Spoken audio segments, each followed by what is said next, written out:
এখন বাংলাদেশ এমন একটা দেশ, মোটামুটি ভাবে গণতন্ত্র আসার পরে বাংলাদেশে একটা দুইটা দল থাকে, একটার নাম বিএনপি, একটা নাম আওয়ামী লীগ। এখন বিএনপি নির্বাচনে অংশ না করলে তো প্র্যাকটিক্যালি এটা একদলীয় শাসন ব্যবস্থায় পরিণত হবে। এটার জন্য আপনারা যতখানি মানে কাকে দায় দিচ্ছেন এটা বুঝতে পারতেছি না, যে বিএনপি তো নির্বাচনে অংশগ্রহণ করে না, এটা একদলীয় হবে না।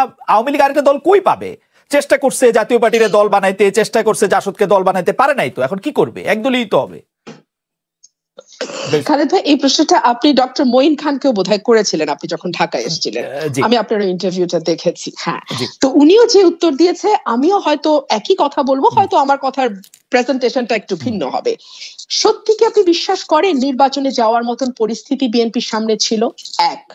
দুই হচ্ছে 28শে অক্টোবর যে ঘটনাগুলো ঘটানো হয়েছে, জাজেস কমপ্লেক্সে হামলা, পুলিশ সদস্যকে নিহত পিটিয়ে মারা, তারপরে আপনার গাড়িতে আগুন দেয়া, বাসে আগুন দেয়া, যেই ঘটনাগুলো পরপর ঘটিয়েছে, এবং তার সূত্র ধরে বিএনপির মহাসচিব সহ যেভাবে নেতাকর্মীদের কারাগারে নেওয়া হয়েছে, সত্যি কি পরিবেশ ছিল?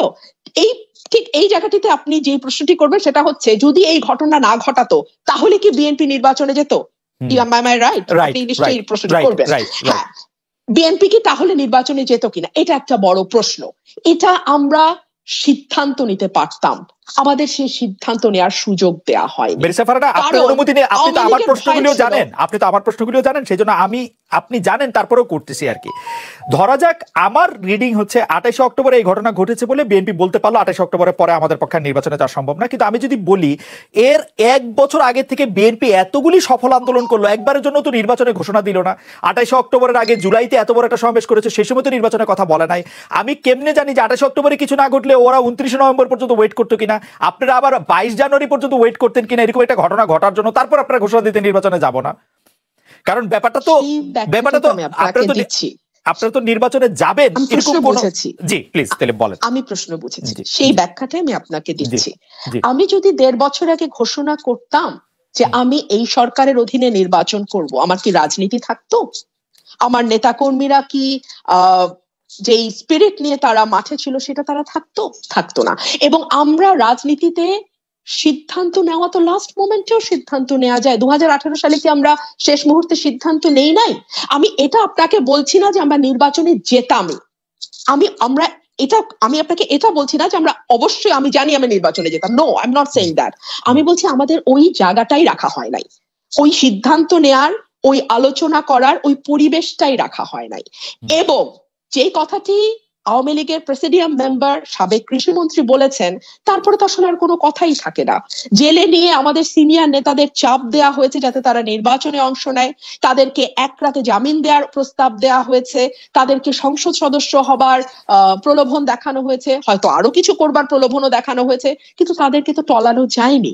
সুতরাং আওয়ামী লীগের প্ল্যান কি ছিল সেটা তো খুব স্পষ্ট হয়ে যায় নির্বাচনের আশপাশের ঘটনাগুলো যদি আপনারা একটু বিবেচনায় নেন।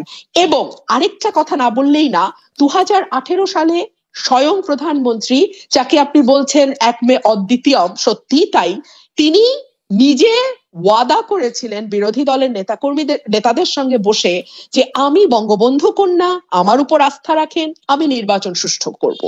এমনই সুষ্ঠু নির্বাচন হয়েছিল যে বিএনপি সেখানে 6টি আসন পায়। আমি একটু দেখছিলাম যে অতীতে বিএনপির আসনের অবস্থা কি। 91 সালে আপনারা নিশ্চয়ই জানেন 140টা, যেখানে আওয়ামী লীগ 88টা। 96 সালে বিএনপি 116টা, যেখানে আওয়ামী লীগ 146টা। তারপরে আপনার 2001 সালে একটু 2/3 মেজরিটি নিয়েছিল, আওয়ামী লীগ পেয়েছিল 62টা। এগুলো আমরা জানি। সেই বিএনপি যখন 6টি আসন পায় এবং 2009 সালে 30টা আসন পেয়েছিল বিএনপি, আওয়ামী লীগ পেয়েছিল 230টা আসন। তো এই নির্বাচনে যখন 6টি আসন পায় তখন আমরা দেখি প্রধানমন্ত্রী আপ্রাণ চেষ্টা করছেন ব্যাখ্যা করার বিএনপির এই অবস্থা কেন হলো। আমরা দেখলাম যখন টিআইবি, আমি একটু শেষ করি, আমরা দেখলাম যখন টিআইবি তাদের রিপোর্ট দিল দৈব চয়নের ভিত্তিতে 50টি আসনের 33টি আসনেই বা 66% আসনেই রাতে ভোট হয়েছে। এবং আরো ভয়ঙ্কর যেটা, 48টি আসন বা 94% আসনে কোনো না কোনো অনিয়ম হয়েছে, সেটার জবাবে সরকারি দলকে কোনো রকম কোনো টু আওয়াজ আমরা করতে শুনলাম না। যখন না বেরিসা ফারহানা, আপনি এই কথাগুলি তো খুব চমৎকার করে খুব চমৎকার করে গুছিয়ে বলেছেন, কিন্তু আমার এই পর্যায়ে একটা ছোট্ট প্রশ্ন আছে, ছোট্ট প্রশ্ন করে আমি আবার কাউসারের কাছে যাচ্ছি। সেটি হচ্ছে যে আপনার কাছে কি মনে হয় আওয়ামী লীগ আপনাদের বা বিএনপিকে যেভাবে চেয়েছিল ঠিক সেভাবেই আপনারা আওয়ামী লীগের পথ অনুসরণ করে কাজ করেছেন? যে আওয়ামী লীগ চেয়েছিল বিএনপি যাতে নির্বাচনে না আসে, আপনারা নির্বাচনে আসেন নাই। আওয়ামী লীগ চেয়েছিল যে বিএনপি যাতে এইরকম একটা আন্দোলন করে পুলিশ বা যেই আন্দোলনের মানে যাদের শিকারের কথা বলেন, মানে আওয়ামী লীগ যা যা চেয়েছে বিএনপি তাই দিয়েই করেছে কিনা? কোন একটা কাজ কি বিএনপি আওয়ামী লীগের ইচ্ছার বাইরে করছে কিনা, মানে এটা আমার একটু জানার ইচ্ছা। হ্যাঁ, এটা আমার কাছেও এই প্রশ্নটি আসে যে আওয়ামী লীগের কৌশল, কেউ বলছেন কৌশল, আমি এটিকে অপকৌশল বলি, আমি এটিকে অপরাজনীতি বলি, সেটার শিকার বিএনপি হয়েছে কিনা, দেশের মানুষ হয়েছে কিনা, সেটা যাই হোক না কেন, ঘটনাটা যা ঘটেছে সেটা হচ্ছে আওয়ামী লীগ 3 মেয়াদ ক্ষমতায় থাকতে চেয়েছিল, আওয়ামী লীগ নিরঙ্কুশ ভাবে 3 মেয়াদ ক্ষমতায় আছে।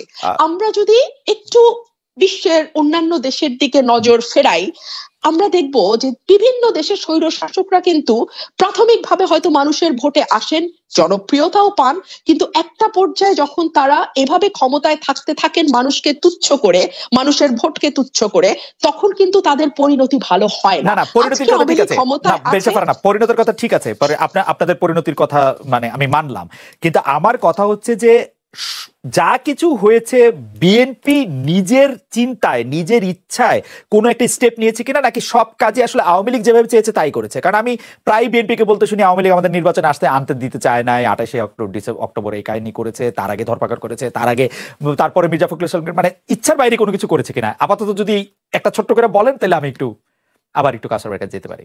আমি আপনাকে এক কথা এটুকুই বলবো যে আওয়ামী লীগের একটা অপরাজনীতি এবং অপকৌশল যদি থেকে থাকে, বাংলাদেশের 17 কোটি মানুষই সেটার শিকার হয়েছে, এবং আওয়ামী লীগ যদি মনে করে থাকে যে এই ধরনের কৌশল তাদেরকে বিপদমুক্ত রাখবে, তাহলে তারা খুবই ভুল করবে। আপনাকে অনেক ধন্যবাদ, তাদের জন্য বিপদ ডেকে নিয়ে আসছে। আপনাকে অনেক ধন্যবাদ। আমি জানি যে অ্যাডভোকেট এম রিয়াজুল কবির কাউসার এটা মনে রাখবেন, তবে আমি দর্শকদের কাছে জানতে চেয়েছিলাম দুর্নীতি এখন সারা বিশ্বে জীবনের অংশ হয়ে গেছে, এরকম একটা মন্তব্য করেছিলেন সড়ক পরিবহন ও সেতু মন্ত্রী, যিনি আওয়ামী লীগের সাধারণ সম্পাদক বটেন, জনাব ওবায়দুল কাদের। আপনারও তাই মনে হয় কিনা? 10% তার বক্তব্যের সাথে একমত হয়েছেন, 90% তার বক্তব্যের সাথে একমত হয়নি, 93,000 দর্শক ভোট দিয়েছেন। আমি যে কারণে জনাব রিয়াজুল কবির কাউসার আপনার কাছে আসতে চাই যে সংসদ নিয়ে কথা বললে সংসদ সদস্যদের নিয়ে কথা বলতে হয়। আমাদের কোনো রাজনৈতিক বিশ্লেষক মনে করেন, শুধু মনে করেন না, তিনি তথ্য প্রমাণ উপাত্ত দিয়ে প্রমাণও করতে পারেন যে সংসদ সদস্য হওয়া এই দেশের সবচেয়ে লাভজনক ব্যবসা। রাজনৈতিক বিশ্লেষকদের অনেকেই মনে করেন অর্থ সম্পদ বৃদ্ধির হার আমরা যেভাবে দেখি, মন্ত্রী এমপিদের টাকা যেভাবে লাফিয়ে বাড়ে, বাংলাদেশের কোনো ব্যবসায় এইরকম ভাবে লাভ করা সম্ভব না। অন্যদিকে আমরা যখন দেশের অর্থনৈতিক পরিস্থিতির কথা শুনি, তখন আমরা কিন্তু শুনি করোনা ভাইরাসের কথা, তখন আমরা শুনি ইউক্রেন যুদ্ধের কথা, কিন্তু সর্বশেষ আমরা এই মন্ত্রী এমপিদের যে নিজেদের দেয়া হলফনামা, আমরা জানি যে টিআইবি নিয়ে কথা বললে আপনারা অনেক কথা বলতে পারবেন, বা অন্য সংস্থা নিয়ে কথা বললে নিজেদের দেয়া হলফনামা, সেই হলফনামার মধ্যে আমরা দেখতে পাচ্ছি যে কোনো এক ম্যাজিকে সবার টাকা 10 গুণ, 100 গুণ, 222 গুণ, আরো কয়েকশো গুণ এটা বাড়ছে। আমি নাম বলতে চাইছি না, আপনি নিশ্চয়ই জানেন। এর কারণ কি বলে আপনি মনে করেন?